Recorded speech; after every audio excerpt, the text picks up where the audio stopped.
चला रे अपने राजा को मना। चलिए मेरे साथ, उठाइए ये मुकुट और राज्याभिषेक की सामग्री और चलिए वन, ताकि जिसका यह अधिकार है उसे यह दिया जा सके। श्री राम मुझसे बड़े हैं और गुरुओं में भी श्रेष्ठ हैं।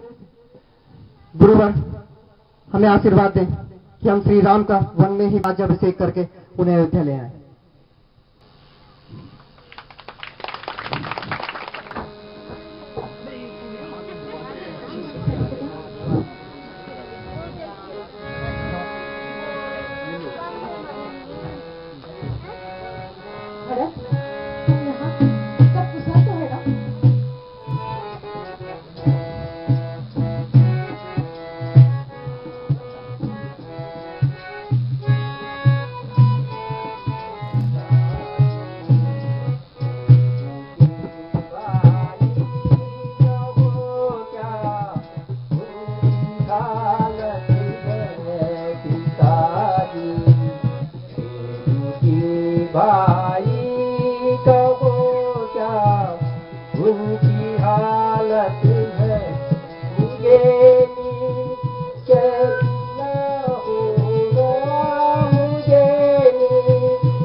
तुम धर्म, नीति और ज्ञान के भंडार हो। तुम यह भी जानते हो कि भरत तुम्हारे पास एक प्रार्थना लेकर आया है और उसका समर्थन करने अयोध्यावासी और हम भी आए हैं। राजभार संभालिए, कोई वचन झूठा नहीं होगा भैया। मैं 14 वर्ष तक वन में रहता हूँ। हम जाएंगे वन दोनों भाई, तुम जाओ अवध रघुराई।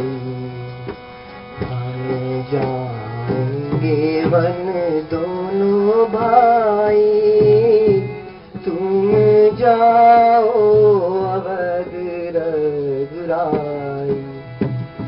महाराज अवध लौट जाओ, महाराज अवध लौट जाओ। मेरे सिर से कलंक मिटाओ, मेरे सिर से कलंक मिटाओ। भरत,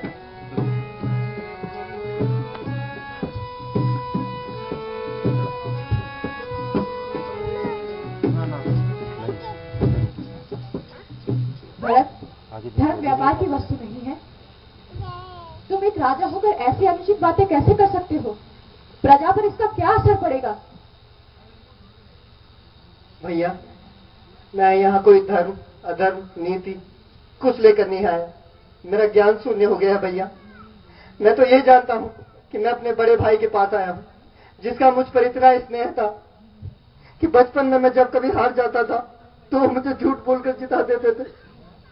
आज मैं उसी भैया के पास आया हूँ कि आप आज मुझे झूठ बोलकर जिता देंगे भैया। भरत, मैं तुम्हारे लिए आज भी झूठ बोलने का पाप कर सकता हूँ, परंतु वही जिसमें पाप का भोगी सिर्फ मैं बनूं। परंतु तुम तो मुझसे वो कार्य करने को कह रहे हो जिससे पिताश्री के वचनों को झूठे साबित हो जाएंगे। ठीक है भैया, यदि आपको अपने धर्म का पालन करना है तो आप अपने धर्म का पालन कीजिए और मैं अपने धर्म का पालन करता हूँ। मैं आपकी इसी कुटिया के आगे पर्ण कुटी बिछाकर अन्न जल का त्याग करके तब तक खड़ा रहता हूँ जब तक कि निश्चित नहीं हो जाता कि श्री राम को अपना भरत प्यारा है कि नहीं। अन्यथा आपके चरणों में यही अपने प्राण त्याग कर दूंगा। नहीं भरत, नहीं, मुझे ऐसे धर्म संकट में मत डालो। मुझसे तुम्हारा दुख नहीं देखा जाएगा। गुरुदेव, रक्षा करो गुरुदेव। साथ भरत, प्रेम की असीम शक्ति उसके निस्वार्थ होने में है, और जब प्रेमी निस्वार्थ होता है तो वह कुछ नहीं मांगता, वह अपने प्रेमी को कुछ देना चाहता है। तो इस समय तुम यही निश्चय करो कि तुम अपने राम को क्या दे सकते हो। गुरुदेव, यदि प्राणों से बढ़कर भी कोई अनमोल वस्तु है तो मैं अपने भैया के लिए दे सकता हूं। प्राण देना सरल कार्य है, लेकिन कभी कभी अपने प्रेमी के लिए जीना कठिन होता है। इसलिए भरत, तुम राम के चरणों में बैठकर उन्हीं से पूछो कि उनकी इच्छा किसमें है। गुरुदेव, आज आपने जो मुझे यथार्थ ज्ञान दिया है उससे मैं धन्य हो गया। आज तक धर्म को मैं अपने स्वार्थ की वस्तु समझता था। अपना धर्म, अपनी नीति, उसको सर्वोपरि मानता था। आज आपने जो मुझे ज्ञान दिया उससे मैं धन्य हो गया गुरुदेव। बोलो भैया, मुझे क्या करना है? भरत, जीतने वाला नीचे नहीं बैठता। आज तुम्हारे निस्वार्थ प्रेम ने मुझे हरा दिया। तुम मुझे जो राज्य देना चाहते हो वो मुझे स्वीकार है, परंतु मेरी तुमसे एक प्रार्थना है भरत। पिताश्री का वचन झूठा ना हो, इसलिए 14 वर्ष तक तुम ये राज्यभार संभालोगे। बड़े निर्मोही हो भैया, प्रेम का कोई मोल नहीं आता।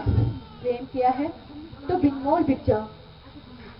अच्छा, बिक जाता हूं, पर एक बात याद रखिएगा भैया, यदि 14 वर्ष के बाद आने में आपने एक दिन का भी विलंब किया तो आपके चरणों की सौगंध, आप इस भरत की चिता जलती हुई देखेंगे भैया। नहीं भरत, नहीं, मैं तुम्हें वचन देता हूँ, मुझे आने में एक दिन की भी विलंब नहीं होगा। भैया, कुछ मांगूंगा तो आप देंगे? पगले, तुम मुझसे प्राण मांग ले तो मैं इसे क्षण दे दूं। बोल, क्या चाहिए तुझे? मुझे अपनी चरण पादुकाएं दे दीजिए भैया। चरण पादुका? हाँ भैया, आपने क्या सोच लिया आप वन में रहेंगे और ये भरत अयोध्या के सिंहासन पर बैठकर राजमहलों के सुख भोगेगा? भैया, मैं भी आपकी तरह वनवासी का वेश धारण करके रहूंगा और सिंहासन पर रहेंगी आपकी चरण पादुकाएं, आपके राज प्रतीक के चिन्ह के रूप में। और जब आप 14 साल के बाद आएंगे तो भैया, उन चरण पादुकाओं की जगह मैं आपको विराजमान कर दूंगा। लक्ष्मण, प्रभु करी कृपा बारी दीनी, इन पर एक बार चरण रखिए। सादर भरत शीश धरे